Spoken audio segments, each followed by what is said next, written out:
what's up? I'm not gonna lie, making croissants at home is fussy, it's time consuming, and it took me a lot of tries to get this process figured out. But the final product is so good that it's definitely worth a little bit of struggle. So today I'm gonna show you how to make a flaky, buttery, hand-rolled croissant at home, and a few tricks along the way so that you can get these right first try. To get started, I've got my stand mixer set up, and into the bowl of that, I'm gonna measure 165 grams of warm water, 165 grams of whole milk, 8 grams of yeast, 50 grams of sugar, 515 grams of all-purpose flour, and 10 grams of salt. The dough hook goes on, and I like to mix this dough in 2 stages, the first of which happens on medium speed for roughly 2 to 3 minutes. All we're looking to do here is to get that water and milk to hydrate the flour. Once things have come together and the dough is starting to get pushed around the bowl like this, I'm gonna grab 40 grams of softened butter and start the second stage of this mix. As you can see, the butter is cubed up into small-ish pieces so that I can add them in 1 piece at a time. This should help the butter get better incorporated into the dough, but inevitably there will be some smeared butter stuck to the inside of the bowl, and don't sweat that. Eventually the dough will start to grab it all. Now that butter's in the dough, we actually need to knead this stuff, so the speed's gonna go up to high, and I'm gonna continue to mix this for 5 whole minutes. And if you're wondering, hey Bri, can I do this by hand?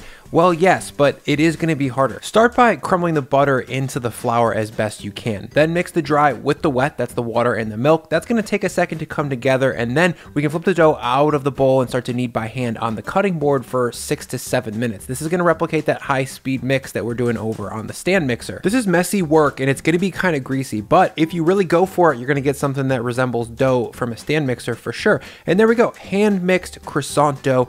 If you dare, back to the mixer. This has been mixing on high speed for 5 minutes, and the dough is clearing the bowl and should be quite strong, but there's only one way to know for sure. So I'm gonna flip this up and give it a good tug to see how we like it, and it doesn't tear or shear, and that means the gluten is ready to rip. Now I'm gonna flip this over into a medium bowl, and to give ourselves a more uniform starting point for when we sheet this dough later, we're gonna get this rolled up into a nice taut round ball. And the move here is just what we do for most of these stretch and folds on our dough. So we're just trying to tuck that ball into a nice taut little thingy. Yeah, that looks good. Now I'm gonna put the lid on and throw it on top of my refrigerator out of the way for 90 minutes. In the meantime, we need to sort out probably the most important part of a croissant, the butter block. For that, I'm starting with 2 large sheets of parchment paper. I've got a ruler here as well, and then a clicky pen to make some lines with. Now, on the top sheet of that parchment paper, I'm gonna make 2 points in the center, 8 inches apart. And then from there, I'm gonna use the ruler to throw down 2 straight lines that are going from the top and the bottom to show where I want my butter to sit. Next, I'm gonna fold deep creases into the parchments on the 2 lines that I just drew. This is gonna help hold that butter in tightly. Then I'm gonna fold the top in about 1 inch or 2, and then the bottom another inch or 2. And there we go. We should have 2 roughly 8-inch by 12 to 14-inch tall rectangles. Now for the butter. This is a whole block, or roughly 225 grams of grass-fed Irish butter called Kerrygold, and it is 82% butter fat. You can definitely get away with regular butter, but it might take a few attempts to actually get to the point where you're laminating the dough. If you don't do this right, you end up making a brioche, which is still good, but not the same thing as a croissant. This butter's been sitting at room temp for about 45 minutes, so it is soft and well tempered, but it is definitely not mushy. This is in the perfect spot to make a butter block. Okay, to get this butter rolled into a sheet that we can actually laminate into a dough, we're gonna lay down this block of butter into the center of that parchment that we just folded, and then cover that with the second piece of parchment, and then smash this block down just a little bit flatter into a smear of butter. Now, I'm gonna fold up all 4 sides of this parchment paper to seal in the butter so that when we roll it out, nothing escapes. Then I'm gonna flip it over so that the folds are facing the board, and now we've got a nice square flat compartment that's going to help shape our butter block. Using a rolling pin, now I'm going to beat this butter down laterally to flatten it and to start to spread it out. I'm going to be using this move a lot from this point forward, because when we're shaping large chunks of butter, it responds way better to blunt force like this than the rolling pressure of a rolling pin. Once things are flat, we can actually start rolling with the rolling pin and see why the folding was worth all that extra effort. The rolling pin easily pushes this butter directly into the perfectly square corners of this paper, and it is so extremely satisfying when you see it fill that corner. The work is worth it just for that. Once this butter's been pushed into all 4 corners and spread into an even, thin layer with no voids or cracks, take a look. It's malleable and bendy, and it's gonna be much easier to incorporate into a dough. For now, I'm gonna throw this into the fridge and keep it frosty until the dough is ready. Speaking of frosty, look at the frosted cereal from the sponsor of this video, Magic Spoon. Let's take a second to thank them. Over the last 2 to 3 years, it has become clear that when you're 33, it means that you're an actual grown-up, and grown-ups can't eat sugary cereal for breakfast, and that really sucks. But when I heard Magic Spoon was 0 grams of sugar, 14 grams of protein, and only 4 net grams of carbs for only 140 calories, I was like, I'm listening. Lauren bought me a whole variety pack of their cereal for my birthday last year, and I was very, very stoked on how good it is for having no sugar in it. It tastes like regular cereal, full stop. It's not some weird health food imitation. They have versions of all the great cereals like Frosted, Cocoa, Peanut Butter, Fruity, and through some sorcery, they figured all of them out. It's gluten-free, it's soy-free, it's grain-free, and it's low-carb friendly. So to give it a try, you can grab a variety pack, and to get that, click the link below and be sure to use the promo code Brian Lagerstrom at checkout and get $5 off your order, or go to magicspoon.com/Brian Lagerstrom. If you don't like this cereal, they will refund you, no questions asked, so it's actually pretty low risk. Thank you, Magic Spoon, for bringing cereal back into my life and for sponsoring this video. Back to the dough. It's been 90 minutes and this dough is about doubled. It's gassy, it's buoyant, and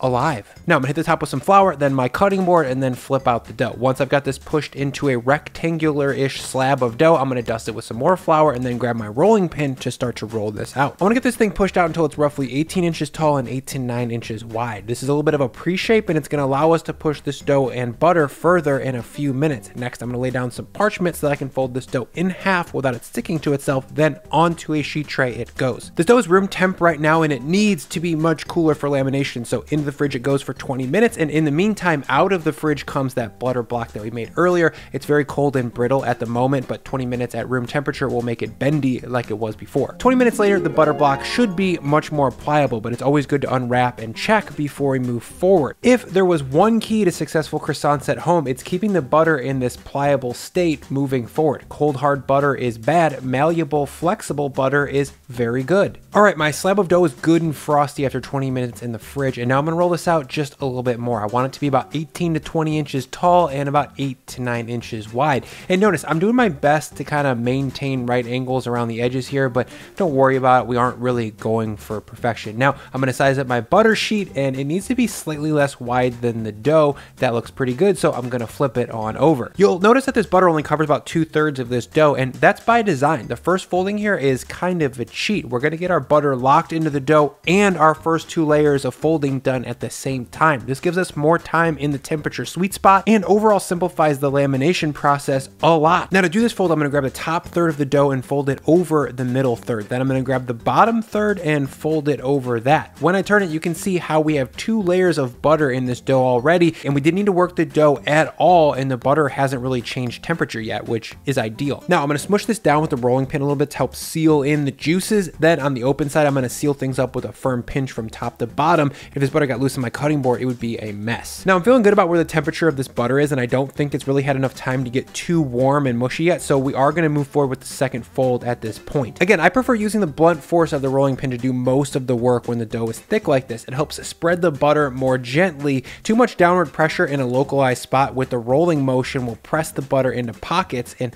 that's not very chill. Once this slab is gently coerced into an 8-inch wide, 16 to 18 inch tall slab, yet again, I'm gonna do a book style fold this time. The right side gets folded into the middle, then the left side gets folded into the middle, and then that whole thing is gonna get folded in half, and we've basically just quadrupled our layers without any additional rolling. This is just another thrifty way to simplify the lamination process to save time and hence preserve the temperature of the butter. We basically get 2 folds worth of layers in one move. Okay, I've got this book shape flattened back into a slab, but the butter's starting to get warm and the dough is starting to snap back a little bit. So I'm gonna throw this into the refrigerator so that the dough can relax and this butter can firm up just a little bit. So into the fridge it goes for 20 minutes. After that 20 minutes, the butter temp has been reset to that foldy, malleable spot, and the dough has relaxed enough for us to actually roll it thin into a croissant. So the board gets dusted and the dough is gonna get dusted on both sides. Then using a rolling pin, we're gonna gently pound this even flatter. I'm gonna give this 4 to 5 passes until it's about half as thick as when we started. And if you see some air bubbles in there, go ahead and pop those. I'm gonna use a cake tester to prick them and then use my rolling pin to push out that gas. I'm gonna roll this out in 2 stages. If we do too much work here, the dough is gonna start to get tight and we can't roll it out anymore, and the butter is gonna get too soft. So once we're at a 12-inch by 16-inch-ish slab, I'm gonna pop this back in the fridge for 15 minutes. After that 15 minutes, we're gonna move into the second half of shaping where we push this out that last 30 to 40%. I wanna reiterate, don't use downward pressure of the rolling pin too much. Banging it with the rolling pin makes things move a little bit faster and keeps that butter a little bit more intact. Cut to what happens when the butter is just a little bit too cold and you use just a little bit too much downward pressure from that rolling pin. As you can see, butter shards. The butter is completely cracked and broken, and this is a super unfun thing to happen, so beware. Cutting back to the slab, I've got it rolled out into a 1/4 inch thick sheet that's about 14 inches tall and 18 to 20 inches wide. And don't worry, centimeters for all of this will be in the description. Now, I'm gonna square up the edges real quick, then using a ruler, I'm gonna mark every 4 inches or so on the bottom. Then on the top, I'm gonna move in 2 inches and then mark every 4 inches. This is gonna create 8 total croissants. Now, using a pizza cutter, I'm gonna cut these into even triangles the best I can. Hopefully, by the time you get to the end, your 8th croissant won't look as rugged as mine does, but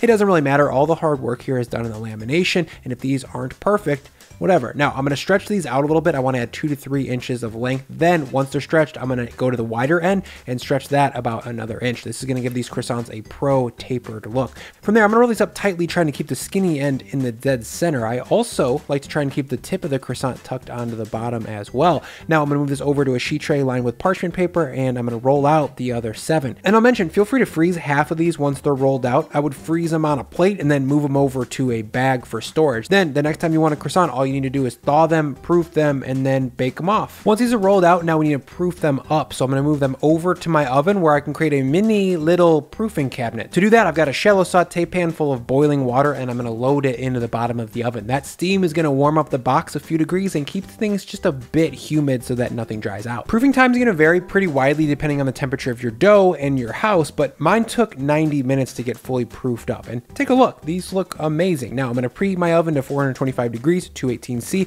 and while that heats, I'm gonna head back over to these proof Crissies and egg wash them 2 times. To make that, I just cracked 1 egg and added about 20 grams of whole milk and stirred it up. That little bit of milk in the wash is gonna help with caramelization because milk solids brown very nicely. After 20 minutes, we're gonna brush them for a second time and also double check that they're proofed properly. Give them a poke. That dough should indent just a little bit and then pop back out slowly. These look very good. Once we have 2 full coats of egg wash and the oven is preheated, into the oven they go for 18 to 20 minutes. If we got that proof right, these should start to rise quite a bit and start to unfurl all those layers. An underproof croissant will leach out a lot of butter and not really rise at all. 10 minutes in, we're gonna rotate and flip these trays to get a much more even bake. As we know, most ovens have hot and cold spots, and when we're dealing with butter and sugar combined in a dough, these can go from perfect to burnt quicker than we'd like. That last 8 to 10 minutes should pass pretty uneventfully, but resist the urge to pull these out too early. Channel your inner Bri here and bake these dark. Blonde croissants just aren't as good as well tan ones, I know from experience. After 18 minutes in the oven, it's time to pull these things out, and all I can really say is, wow, they're burnished with a deep golden brown crust, and as you can see, all those layers of butter have teamed up to make a flaky but delicate pastry. The smell, you guys, the smell is just insane. I've cooked a lot of tasty things here in my house, but none of them have smelled like this. Sweet European butter layered with care and baked to perfection is just amazing. When I cut into one, you can see how flaky these actually are. Like I said, these are not the easiest things to get right. They're fussy and there can be a lot of trial and error, but in the end, when you get there, you have a warm, fresh, flaky, buttery croissant that was made by you. And they're world class, you guys.